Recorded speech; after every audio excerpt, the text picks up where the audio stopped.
অগ্রণী ব্যাংকে আমার লকার, কত শত কোটি সোনা দানা পাওয়া গেছে, এই পাওয়া গেছে। হ্যাঁ, পাওয়া তো যাবে, আমরা তো ভেসে আসা পরিবার না।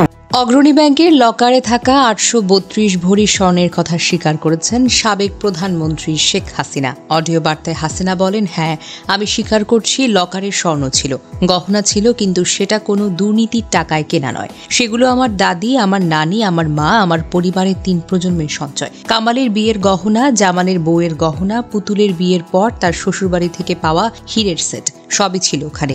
এটা আমাদের পরিবারের ঐতিহ্য, আমাদের রক্তে ঘামে গড়া সম্পদ। আমরা কখনো লুকাইনি, অস্বীকারও করিনি। কিন্তু আজকে এই লকার ভেঙে যেভাবে গহনাগুলো বের করা হচ্ছে, টেলিভিশনে দেখানো হচ্ছে যেন আমি প্রধানমন্ত্রী হওয়ার পর রাতারাতি বড়লোক হয়ে গেছি।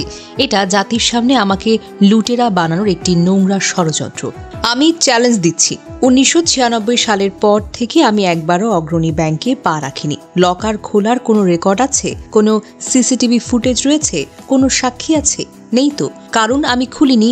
এগুলো পারিবারিকভাবে যুগ যুগ ধরে জমানো ছিল। হাসিনা আরো বলেন, আজকে আমার অগ্রণী ব্যাংকের লকারের তালাটা ভাঙলো। কেন ভাঙলো? চাবি তো আমার কাছে, আমি তো এখনো জীবিত আছি। এটা তো ডাক্তার ইউনূসের ব্যাংক ডাকাতি ছাড়ার কিছু হতেই পারে না। আরো ভয়ঙ্কর অভিযোগ করেন হাসিনা, গণভবন, সুদা সদনে অনেক গহনা ছিল। শুনেছি ইউনূস সাহেবের বড় মেনাকে গিয়ে অনেক হীরার গহনা নিয়ে নিয়েছে। ইউনূস তো নিজেই ঢুকেছিল বাড়িতে। সবশেষে তিনি বলেন, আমি এখনো জীবিত, আমার অনুমতি ছাড়া লকার ভাঙার অধিকার এখন কারো নেই। আমার পরিবারের একটা ঐতিহ্য আছে, আমার সম্মতি ছাড়া আমার লকার ভাঙার অধিকার কে দিয়েছে? এটা কি ফ্যাসিবাদ নয়? এটা কি গণতন্ত্রের নামে লুটতরাজ নয়? আমার পরিবারের 3 প্রজন্মের সন্তান, আমার মা, নানি, দাদির স্মৃতি হয়ে এভাবে ছিনিমিনি খেলা চলবে? আমি প্রমাণ করব এই লকার ভাঙা একটি পরিকল্পিত রাজনৈতিক। এর পেছনে যারা আছে, জাতি তাদের চিনে নেবে। আমি শেখ হাসিনা, আমি বঙ্গবন্ধুর মেয়ে, আমাকে এভাবে দমিয়ে রাখা যাবে না। এদিকে দুদকের মহাপরিচালক বলেন, লকারে পাওয়া স্বর্ণালঙ্কারগুলোর কিছু শেখ হাসিনার ব্যক্তিগত, কিছু তার মেয়ের, আবার কিছু তার বোনের নামে চিহ্নিত। প্রতিটি অলঙ্কারে রয়েছে আলাদা মার্কিং করা। 2007 সালে 9 সেপ্টেম্বর দাখিল করা সম্পদ বিবরণীতে শেখ হাসিনা 3টি লকারের উল্লেখ করেছেন, একটি পূবালী ব্যাংক, 2টি অগ্রণী ব্যাংকে। এই বিবরণী পূর্ণ যাচাইয়ের জন্য অংশ হিসেবে কমিশনের অনুমোদনক্রমে গত 14 সেপ্টেম্বর অনুসন্ধানকারী কর্মকর্তা আদালতে লকার খোলার আবেদন করেন, যা মহানগর সিনিয়র স্পেশাল জজ আদালত গ্রহণ করেন।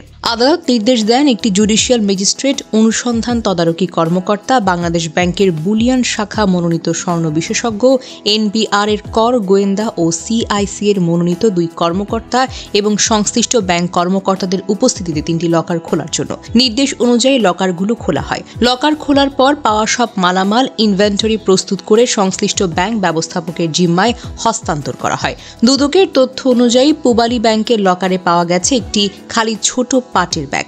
অগ্রণী ব্যাংকের লকারে পাওয়া গেছে প্রায় 4923.60 গ্রাম স্বর্ণালঙ্কার। অগ্রণী ব্যাংকের লকারে পাওয়া গেছে 4783.56 গ্রাম স্বর্ণালঙ্কার। দুদক জানিয়েছে, লকারে থাকা চিরকুট ও বর্ণনা থেকে ধারণা করা হয় এই স্বর্ণালঙ্কারগুলোর মালিকানা শেখ হাসিনা ছাড়াও তার পরিবারের সদস্য শেখ রেহানা সিদ্দিকী, সাইমা ওয়াজেদ পুতুল, সজীব ওয়াজেদ জয় এবং ববির। ইনভেন্টরি তালিকা বিশদভাবে পর্যালোচনা করে প্রতিটি আইটেমের মালিকানার পৃথকীকরণ ও সুনির্দিষ্ট করা হবে। স্বর্ণ বিশেষজ্ঞদের মাধ্যমে মূল্য নির্ধারণের পর সংশ্লিষ্ট ব্যক্তিদের মালিকানা ও সম্ভাব্য আইনগত দায় নিরূপণ করা হবে।